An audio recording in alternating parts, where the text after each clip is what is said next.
Leal. Thank you, John. You know, the signs outside say fix city government. Nothing in these charter proposals addresses anything that might actually be wrong with city government. I really think what the fix is in. They're using a national crisis with an economy to bring in some changes some special interest groups have wanted for some time, but haven't been able to get away with in the light of day. The Chamber of Commerce and the Southern Arizona Leadership Council have tried for 20 years to change the city charter to make it the way they want, and you all keep telling them no. This last year, what they did was go get Jonathan Payton to make the state legislature make changes that you've told them you haven't wanted. Should we really trust people that tell you you don't understand your own self-interest and that they have to help you in spite of yourselves? That's what these guys are doing. Now, another thing that's disturbing to me in particular is that 2 of these 4 proposals are my recommendations. These are things that I proposed to the city in the past. Eliminating staggered election system. Eliminating civil service protection for the department heads. Because you see, Tucson is a very hands-on community. Tucson is very involved in its own destiny. So therefore, Tucson has always wanted a mayor and council that's intimately involved and hands-on too. That bothers some people in this town. Okay? The mayor and council creates policy. The department heads carry out policy. Why did I propose taking civil service protection away? Because I wanted the mayor and council to be able to more effectively hold the department heads accountable who are supposed to be carrying out the policy that the mayor and council at your behest created.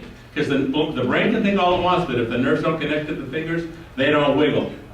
Now, taking civil service protection away makes great sense if the council, which means you, does the hiring and firing. If they shift that to give it to the manager, who you can't hold accountable, who you probably can't even get an appointment with, what's lost here is what America prides itself on: checks and balances. We have a 3-part counterbalancing system of government: the executive, the legislative, the judicial. We will be gutting checks and balances in our local government.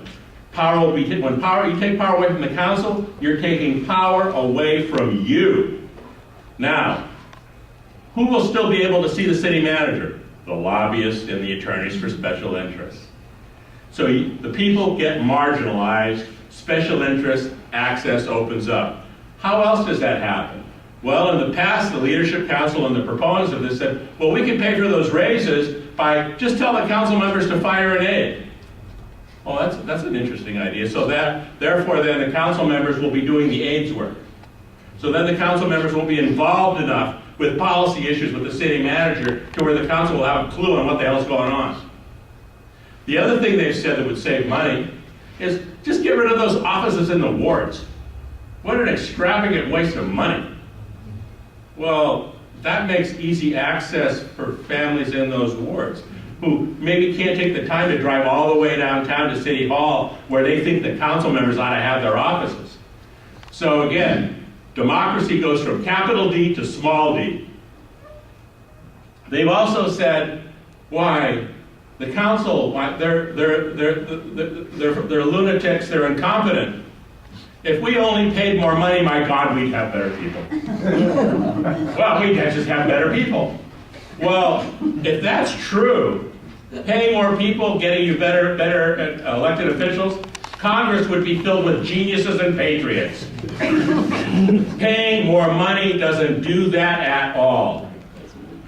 What's done that is having public matching money has gotten a better mix of democracy. The other thing they've said, and they had to be, arm wrestled into admitting this, because they said, "Why, we're going to make those people full time, by God. Yes, pay them full time, and they'll work full time."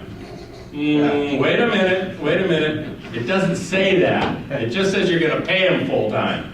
Well, but a good person would be encouraged to work full. Forget that. Forget the happy talk. You're going to give them a 155% salary increase for working part-time.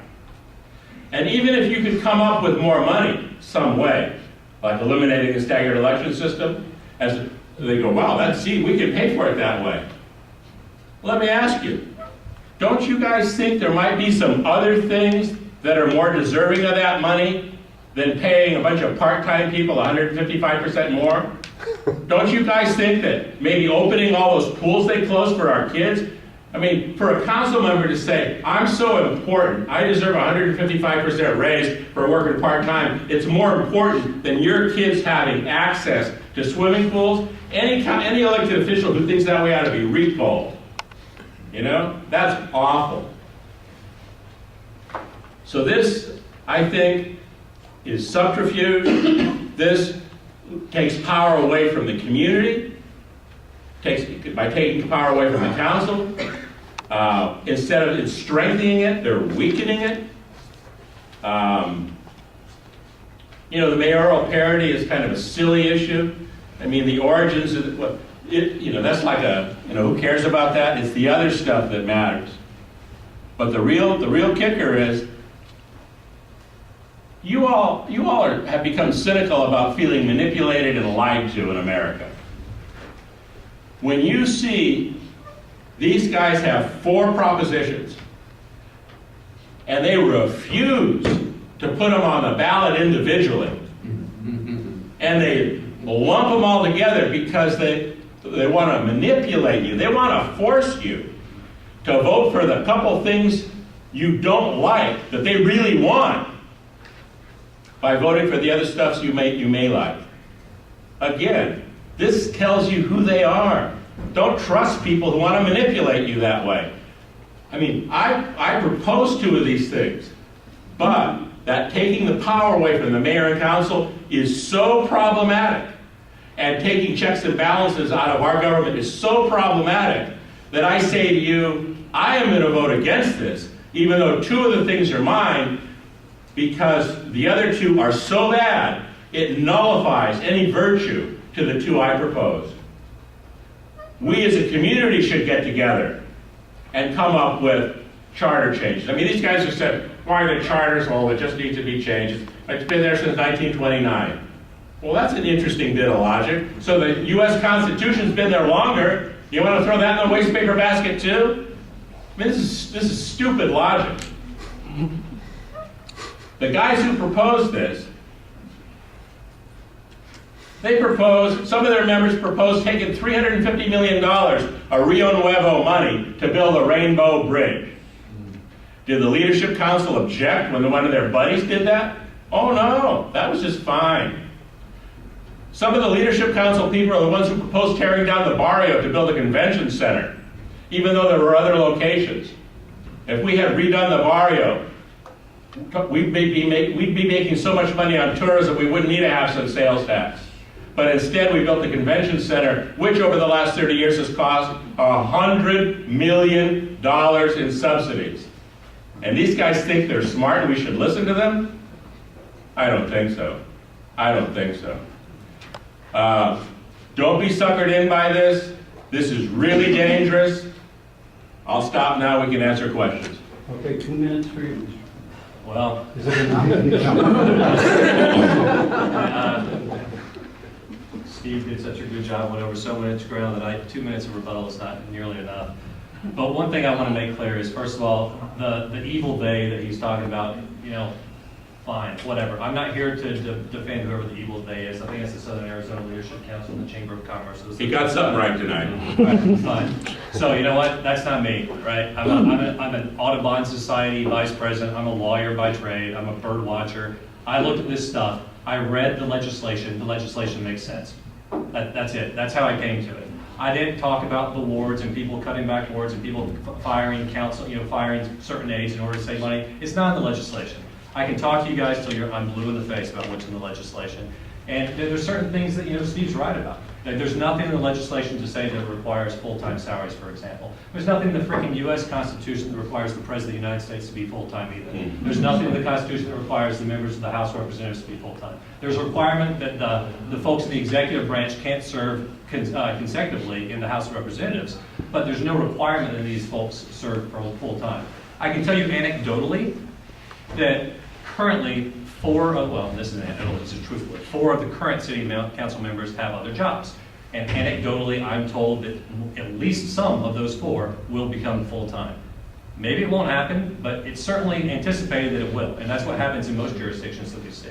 Having to answer as many questions as possible, 2 minutes for a rebuttal is not a whole lot. And